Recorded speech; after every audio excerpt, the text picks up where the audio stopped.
भारत तालिबान के खिलाफ पाक रच रहा साजिश।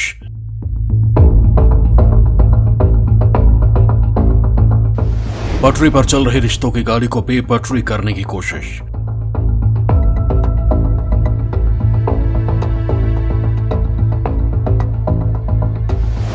भारत के खिलाफ तालिबान को भड़काने की कर रहा तैयारी। नुपुर शर्मा के बयान की अंगीठी सुलगाने वाला पाकिस्तान एक बार फिर भारत के खिलाफ ज्वालामुखी भड़काने की तैयारी कर रहा है। ऐसा ज्वालामुखी जो भारत पाक के रिश्तों को जलाकर खाक कर दे।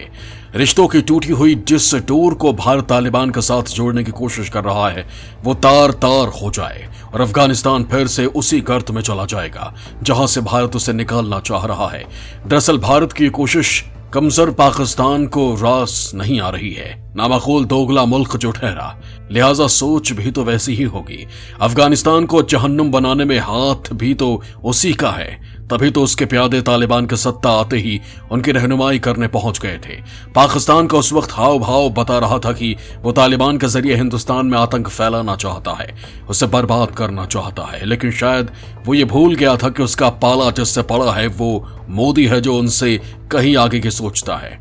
लिहाजा पीएम मोदी ने ऐसा दाव चला कि पाकिस्तान की सारी गोटी ही उलट गई और जिस तालिबान को उसने भारत का दुश्मन बनाने की ठानी थी वो भारत का दोस्त बन गया और भारत का बुरा चाहने वाले पाकिस्तान को ही खरी खोटी सुनाने लगा।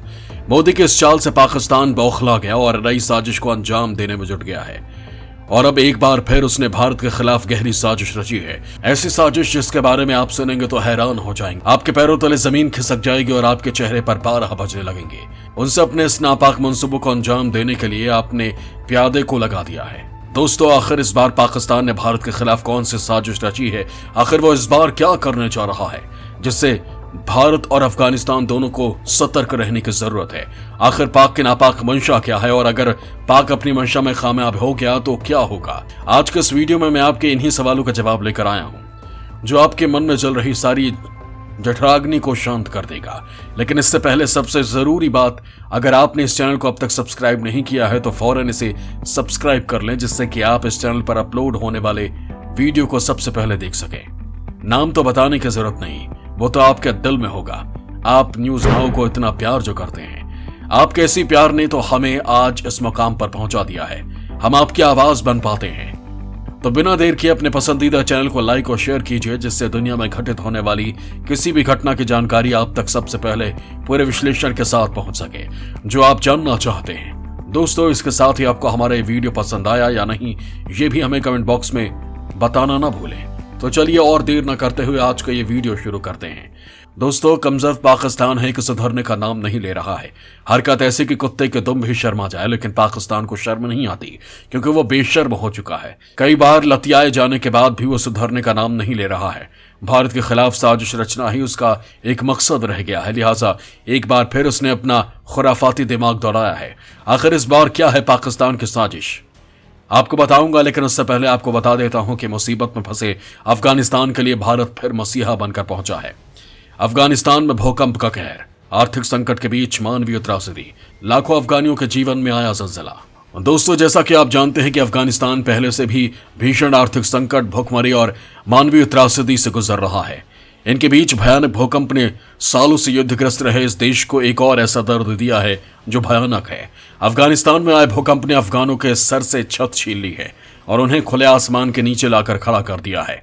रिपोर्ट के मुताबिक अफगानिस्तान में बुधवार को आए भूकंप से मरने वालों की संख्या बढ़कर 1150 हो गई है और 3000 से अधिक घर हैं जो बर्बाद हो गए हैं। लेकिन अलग अलग न्यूज एजेंसियां मौत का आंकड़ा अलग अलग बता रही हैं।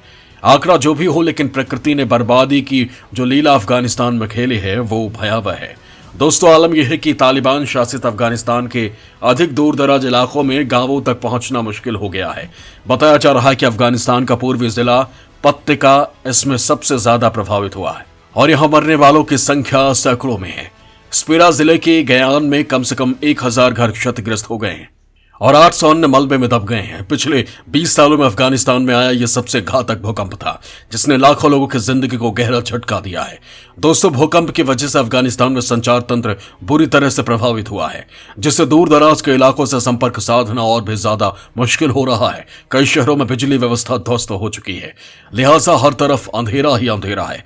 अफगानिस्तान में आए भूकंप ने तालिबान सरकार के लिए बहुत बड़ी चुनौती को जन्म दिया है, क्योंकि दुनिया के ज्यादातर देश उसके कट्टरपंथी शासन के कारण उससे कट गए हैं। लिहाजा स्थिति यह है कि भूकंप प्रभावित क्षेत्रों में न तो चिकित्सा आपूर्ति है और न ही भोजन की व्यवस्था। वहीं लोग तंबू हासिल करने के लिए भी संघर्ष कर रहे हैं। खासकर जिस इलाके में भूकंप आया वो इलाका खतरनाक पहाड़ी है और बारिश की वजह से पहाड़ी पर बनी सड़कें जानलेवा हो चुकी हैं। इस मुश्किल हालात के बीच भारत ने अफगानिस्तान की तरफ मदद का हाथ बढ़ाया है, जिसे तालिबानी शासन ने स्वीकार भी कर लिया है। दरअसल शुक्रवार को भारतीय विदेश मंत्रालय के संयुक्त सचिव जेपी सिंह मानवीय सहायता की दूसरी खेप लेकर काबुल पहुंचे। इस दौरान उन्होंने दूसरी खेप को तालिबानी अधिकारियों को सौंपा। दोस्तों, बता दूं कि इससे पहले गुरुवार को मानवीय सहायता की पहली खेप काबुल पहुंची थी। शुक्रवार सुबह दूसरी खेप काबुल पहुंची। एक रिपोर्ट के मुताबिक भारत सरकार ने अफगानिस्तान में भूकंप की मार झेल रहे लोगों के लिए रेजिस्टेंट स्लीपिंग बैग, कंबल, स्लीपिंग मैट जैसे कई जरूरी सामान भेजे हैं।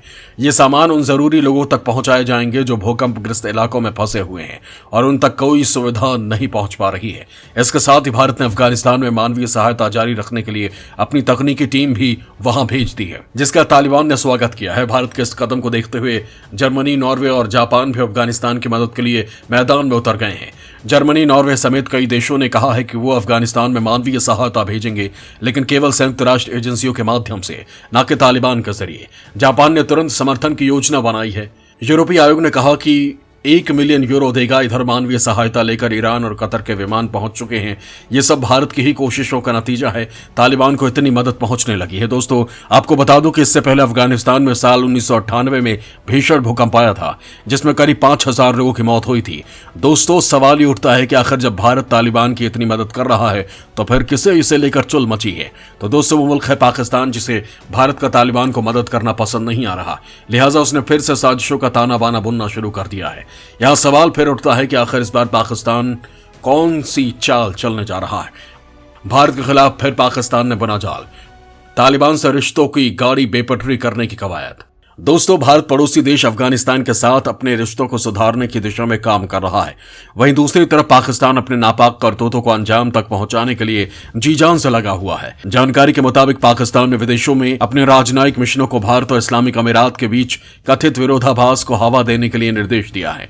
दोस्तों, यहां सवाल ये खड़ा होता है कि पाकिस्तान ने अपने प्यादे को क्या निर्देश दिया है? आखिर वो कैसे भारत और तालिबान के रिश्तों में कड़वाहट डालना चाहता है? दोस्तों, अमेरिका और यूरोपीय संघ में स्थित इस्लामाबाद ने अपने राजनयिक मिशनों को भारत विरोधी विषयों पर ध्यान केंद्रित करने के लिए कहा है, जिसमें कहा गया है कि तालिबान शासन के सशस्त्र बलों को नई दिल्ली में प्रशिक्षण देने की बात में कोई सच्चाई नहीं है। पाकिस्तान कह रहा है इससे पहले अफगान राष्ट्रीय सेना के सैनिकों को उसी सुन्नी पश्तून बल के खिलाफ लड़ने के लिए प्रशिक्षित किया गया था, जिसे आज भारत ट्रेनिंग देने जा रहा है। दोस्तों, यहां आपको बता दूं कि तालिबान ने भारत से उसके सैनिकों को सैन्य प्रशिक्षण देने का अनुरोध किया है, जिस पर भारत ने विचार करने के लिए कहा है। यही बात पाक को हजम नहीं हो रही है, लिहाजा उसने अपने मिशन से पाक मित्र देशों को ये याद दिलाने के लिए कहा है कि भारत ने अतीत में तालिबान को पाकिस्तान का एक खतरनाक आतंकवादी समूह करार दिया था और पूर्ववर्ती अफगान सरकार का समर्थन किया था। वो चाहता है कि उसके राजनयिक ये संदेश दे कि भारत अफगानिस्तान में अपना राजनीतिक प्रभाव बनाए रखने के लिए हमेशा गैर जातीय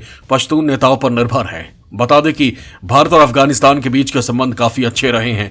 भले ही सत्ता में कोई भी हो, भारत हमेशा अफगानिस्तान के नागरिकों और काबुल की भलाई के विषय में सोचता रहा है। भारत ने अमेरिका के नेतृत्व वाले गठबंधन के हिस्से के रूप में 9/11 के बाद अफगानिस्तान में अपने सैनिकों को भेजने से इनकार कर दिया था। यही नहीं, दशकों से भारत उस देश में सड़क, बिजली, बांध, बुनियादी ढांचे के निर्माण परियोजनाओं में लगातार शामिल रहा है। जब अफगानिस्तान से लोकतांत्रिक सरकार की विदाई हो गई, तब भी भारत ने अफगानिस्तान में रहने वालों के बारे में सोचा और अफगानिस्तान से संबंधों को बेहतर करने की कोशिश की। जबकि भारत और तालिबान का रिश्ता जगजाहिर है, बावजूद इसके भारत ने मानवता के लिए तालिबान के साथ रिश्तों को बेहतर करने की कवायद शुरू की है। इसी का नतीजा है कि वो तालिबान की मानवीय सहायता कर रहा है, लेकिन इन सब के बीच पाकिस्तान भारत के खिलाफ हमेशा ही जहर उगलता रहा है। जय हिंद, जय भारत।